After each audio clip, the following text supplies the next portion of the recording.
Well, hello there. My name is Jeff Farbman from the Wallace Center at Winrock International.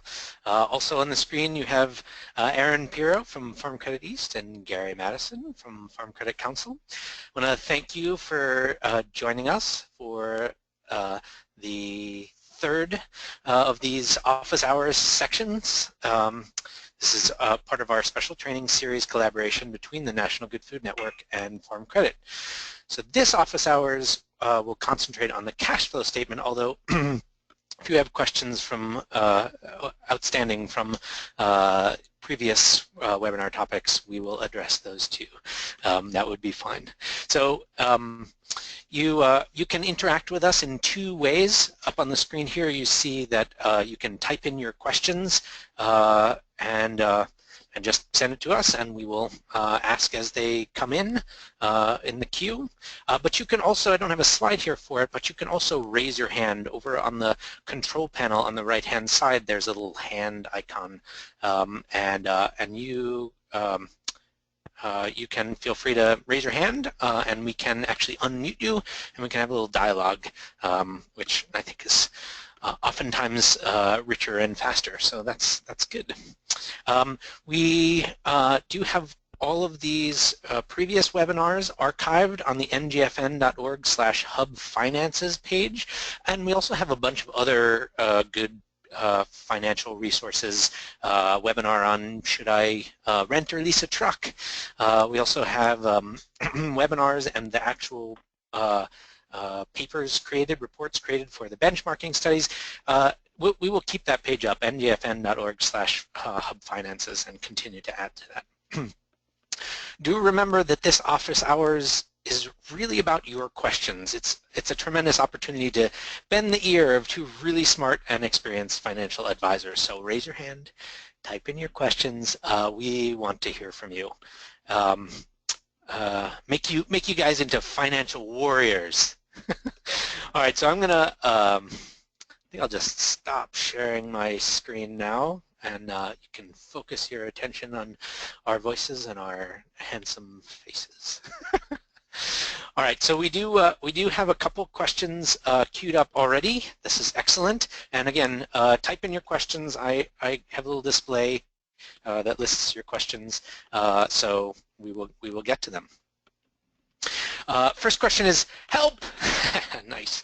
My operating activities have negative cash flow. What are the most effective levers for me to pull? Well, this is I go first? not the it's not the time to pull that ripcord on your parachute. Don't do that. It's okay. You know, this is one of those things that hopefully the negative cash flow is something that you did anticipate, and you're not at a position now where you're thinking, oh my gosh, I have to sell assets. I have to go borrow money quickly. There's almost no good solution that's immediate to come up with cash, because that's the kind of thing that you need to plan ahead for a little bit. The worst time to go to try to borrow money is when you really, really need it, because you're going and it's more of begging than it is negotiating a deal for credit, and how you're going to have a long-term relationship with a lender for a particular purpose, like buying whatever it is you need. But in the case of cash flow here, it's probably something fairly critical like payroll, to make sure that people will show up next week. So that was general comments. Aaron, specific comments? Yeah, so first I'd go and mine your balance sheet. So start with those current assets and current liabilities and look at what sources are potentially out there for me. So if I've got a pile of accounts receivable that I haven't collected, I would get on the horn and start collecting those, because the squeaky wheel gets the grease. I mean, that's just the way the world works. And it could be oh, we usually pay you in 75 days. Well, maybe that needs to be 60. Maybe it needs to be 15.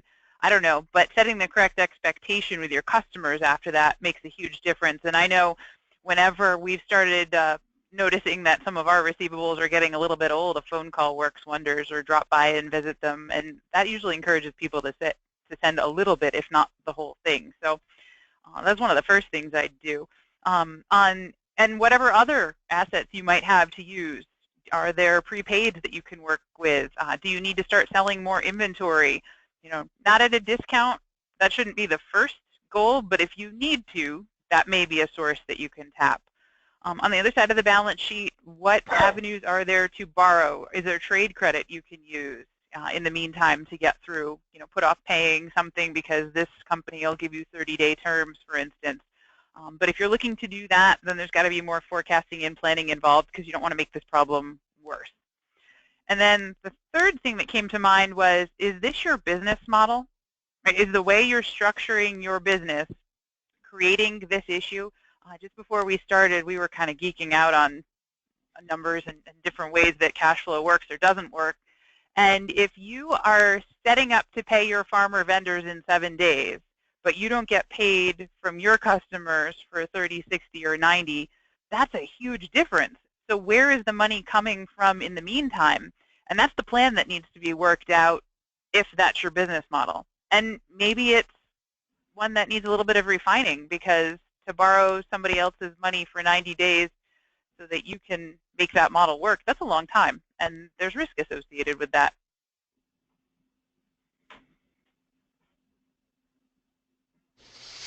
How do I bridge that gap?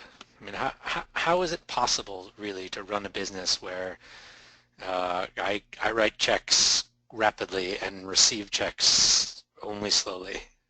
It seems like destined to fail, especially as you start to grow. It seems like that as you grow, usually as you grow, your headaches get smaller. What universe? I tell you, when I grew, I had a harder time finding pants that are long enough, and that's just personally. So. Well, I never really grew all that much, so I wouldn't. So no, I'm just thinking.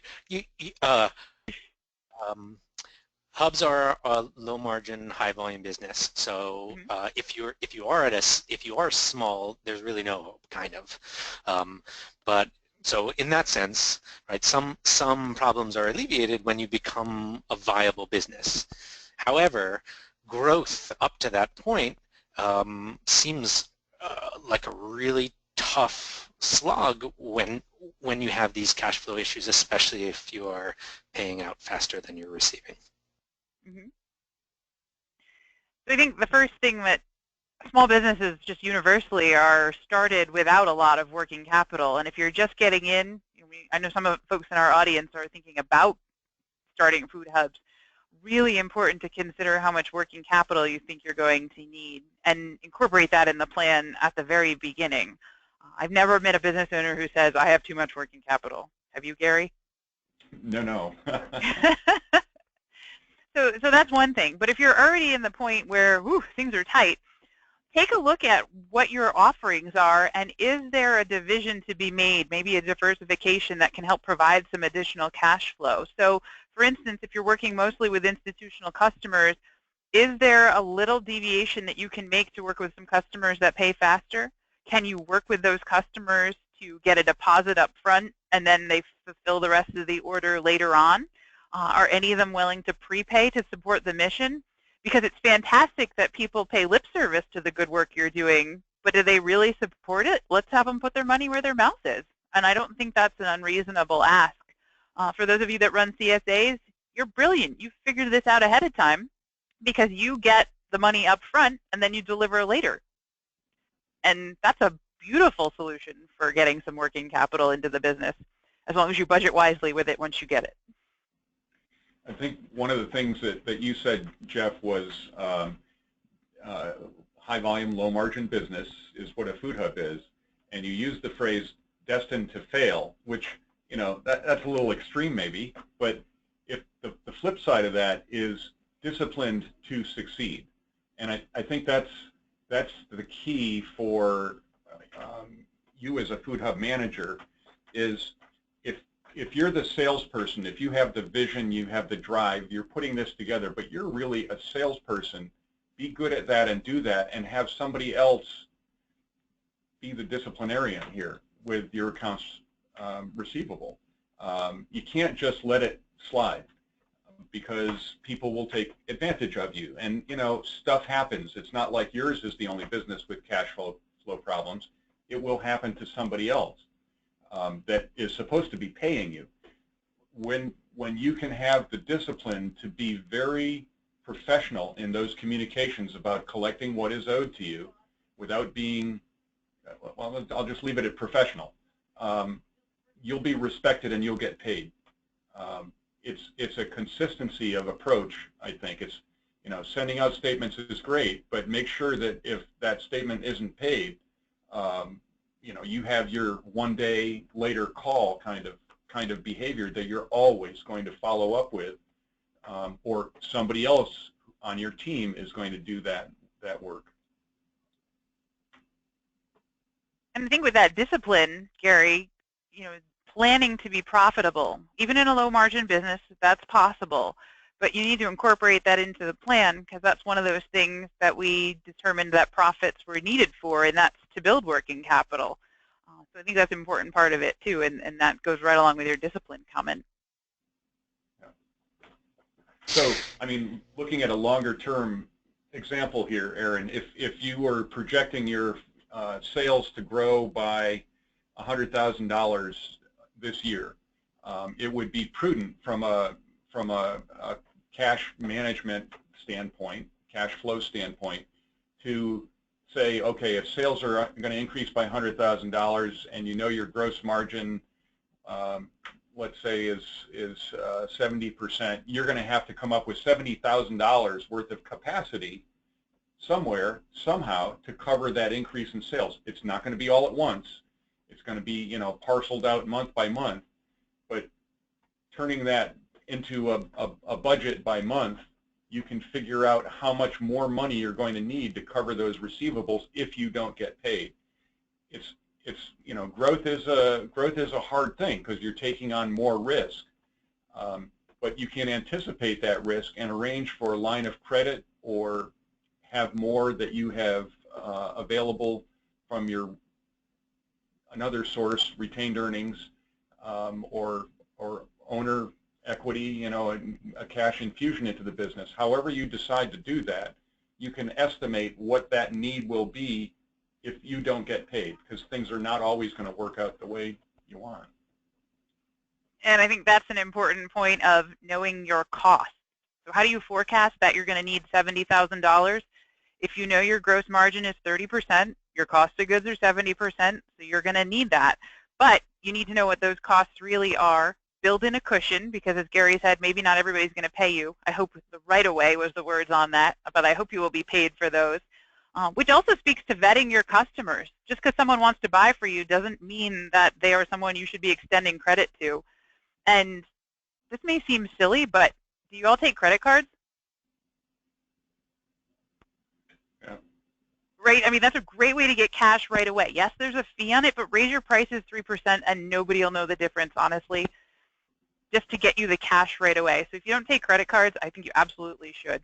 And more of the world is going electronic. I mean, right down to the point where I couldn't buy very much from you based on what's in my wallet if you only take cash or deal in checks.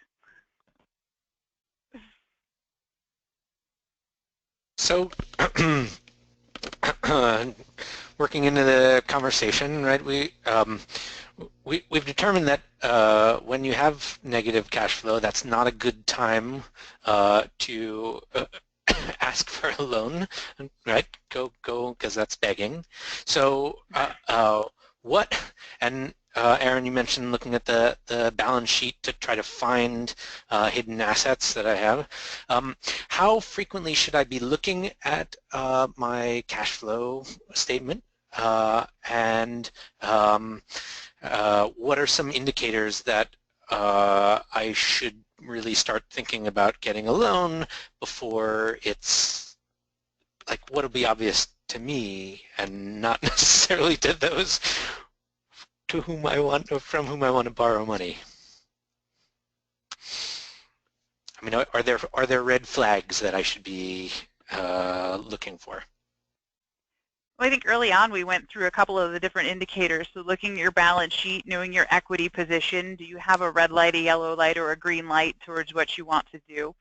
And while negative cash flow is stressful, it may not be unusual based on the time of year. I mean, think about all the different seasonal businesses there are in agriculture, right? Greenhouses, vegetables, nurseries, apples. You know, everything that you plant in the spring takes inputs that you don't get paid for until you harvest the crop later in the year. So that's negative cash flow for a good 4, 5, 6 months, depending on how it's structured. But when you're in the planning stages for the year, that's a fine time to do it, because you can say, as a manager, I know that my business is going to require more cash to be put in at the beginning than I have available. Here's how much I'm going to need a loan for. And then I'm going to be able to pay it back when I sell this crop at this margin, you know, with some cushions in case there's weather delays or quality issues or whatnot. And that's how I'll be able to pay you back. And I once met a client who said, I don't really want to do a budget because I don't want to see how much money I'm not going to have in a couple of months. So I think that speaks for itself. But what are those couple of months? If it's through the first couple of months of planting, yeah, that's going to be depressing, but you know it's coming and you want to do it anyway. So plan out the rest of the year, figure out how much you need, and then you can show off your chops as a manager saying, I can work with this. And here's what I'm asking you for, as opposed to, well, I'm really in a pickle and I could really use some cash, like a lot of it. And I think everything that Erin just said backs up what we've said in earlier webinars, that you really need good records to be able to make your case. And it's not just the good records to show this is how much money I'm going to need. It's good records like, you know, last year I actually made money. That's very helpful. To be able to have at your fingertips that kind of financial reporting history. It's probably not a bad idea to keep a file around with that kind of stuff printed out, so you really do have it at your fingertips at a given moment, so that if you get in a conversation like this, you know, a loan officer casually stops by that you've never heard of before. I guess that doesn't happen very often. But you can have an intelligent conversation about the performance of your business over time whenever you need to.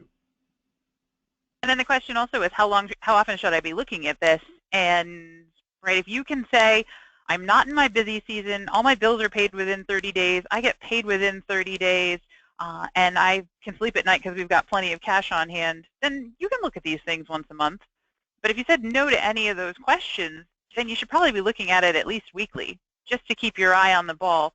And the more you look at it, the more you're going to get comfortable with it.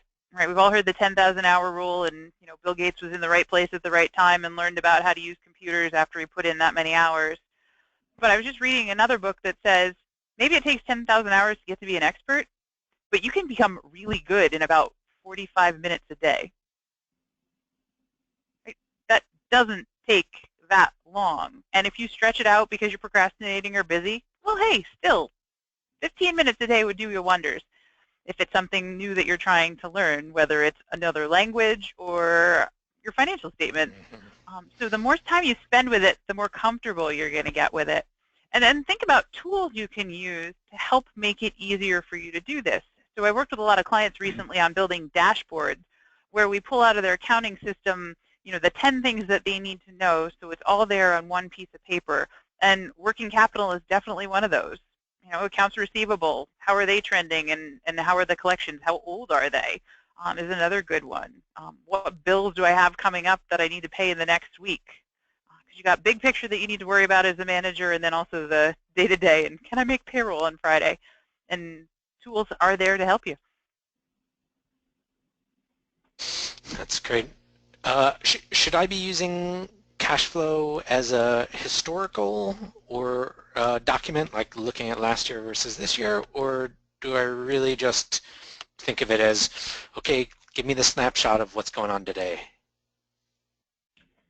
Well, I think having I mean, in QuickBooks you can create all sorts of reports that would show a variance, you know, year to date or during the last period. Those are always helpful to ground yourself in what do I expect to be happening, what happened last year at this time, and this year I wanted something different to happen. I wanted to increase sales, for instance. So how am I going to do that? If it's not happening, you kind of need to know right away. And maybe it's not, maybe you have increased sales, but you, back to the accounts receivable, you just haven't been paid for it yet. You know, the knowing who owes you what money when you start the day in business is kind of a good thing to know. Knowing how much you're owed overall at the beginning of the week, so that you can say, you know, we really have to make those calls to get some of these folks current, is a good thing to know at the beginning of the week. So you can actually act on it. That's the management part. Looking is good. Acting on it is management. Mm-hmm. I think it's, what's your goal when you start looking at them? Am I trying to understand what happened last year? Am I trying to communicate to other people what happened last year? The historical report is fantastic for that. It also provides the base, as Gary said, so that you look at, know what happened, and then said, all right, but this year I'm planning to do this differently. We're going to grow our sales, which means, ooh, if we did this much and our accounts receivable went up, causing a cash strain, wow, we're planning to grow, we're going to need even more cash, and then figure out where is that going to come from.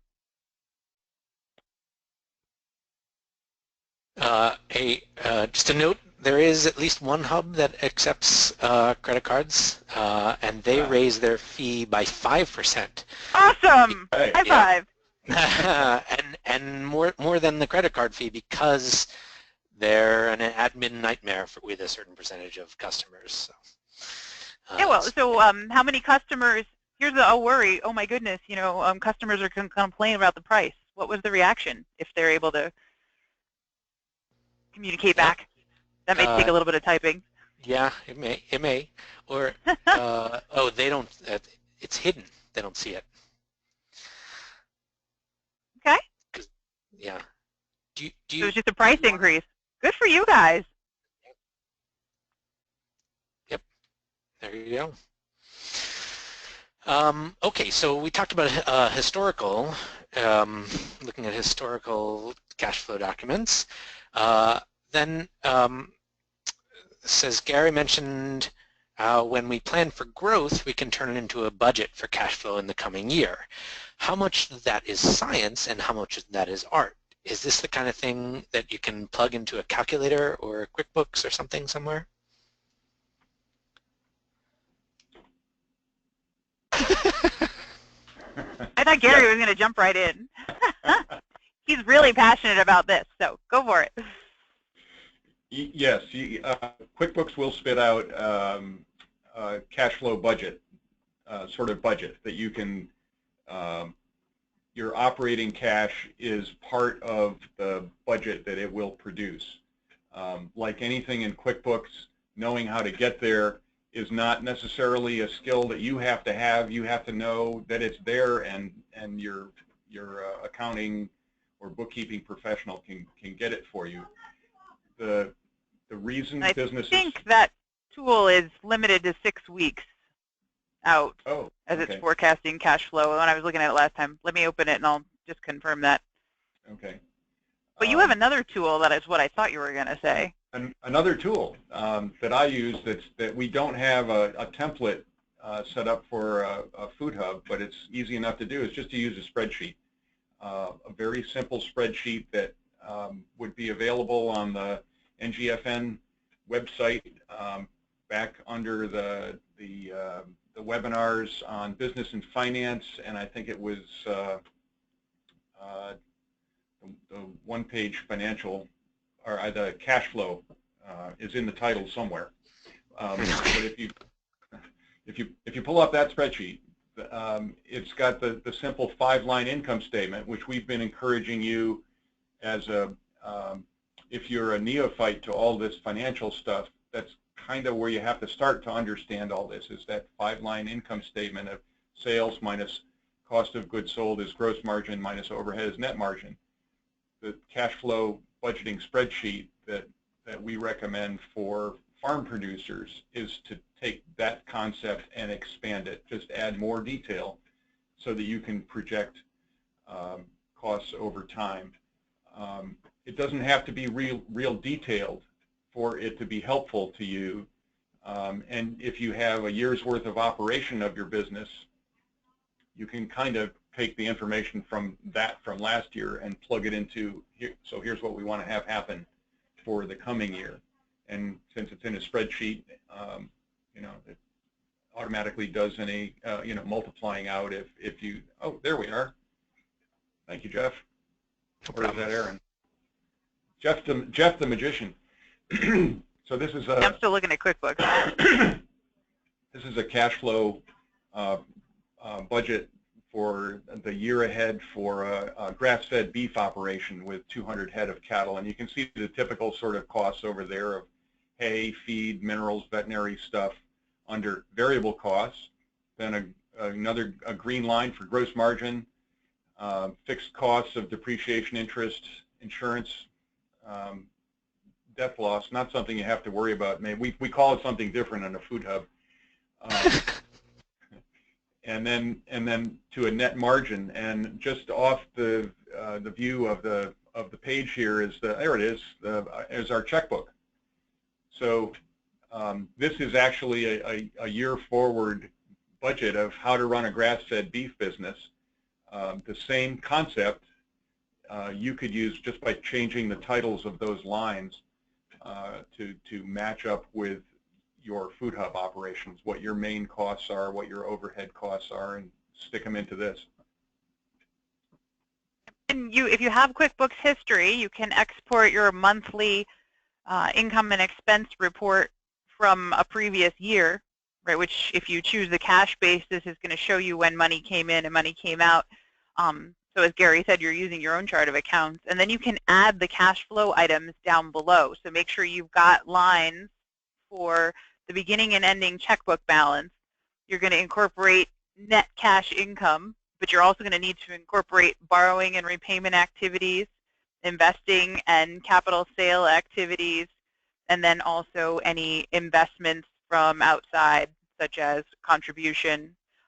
If you need to have a provision for income taxes, that would be in there, those kinds of things. But spreading this out for the whole year is a pretty powerful planning tool. And QuickBooks will help you forecast your cash flow based on a couple parameters, but it is limited to several weeks out rather than for the whole year at a time, it looks like. So we'll use the program a different way.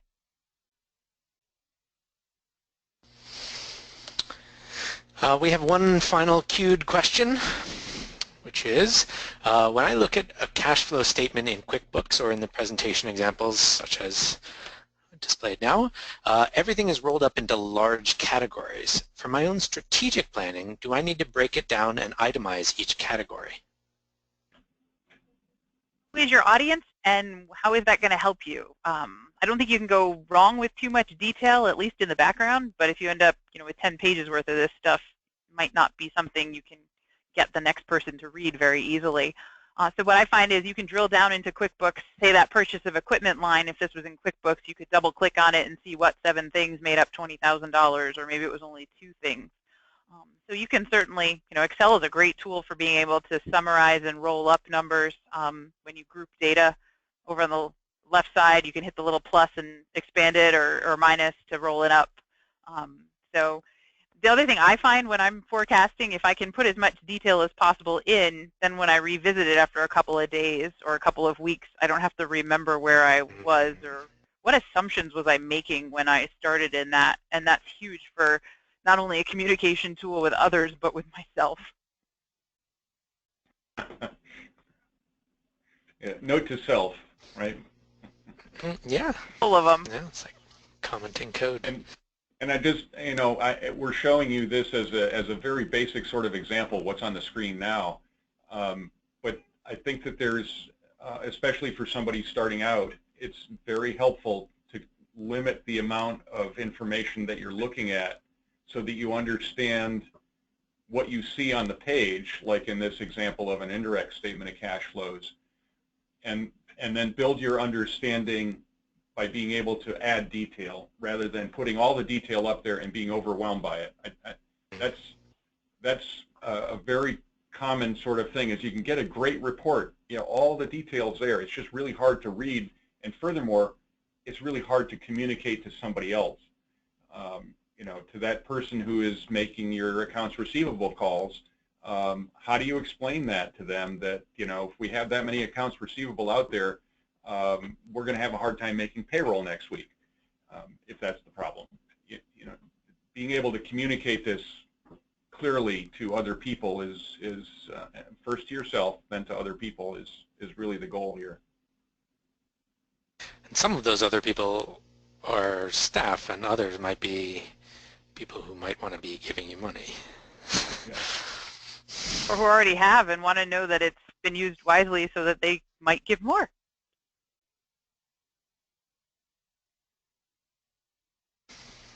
Okay.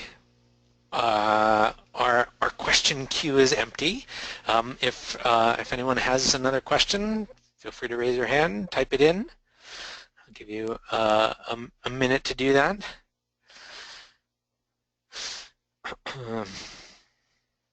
I'm thinking of Gary as Mr. Shark Tank in the people that want to give you money.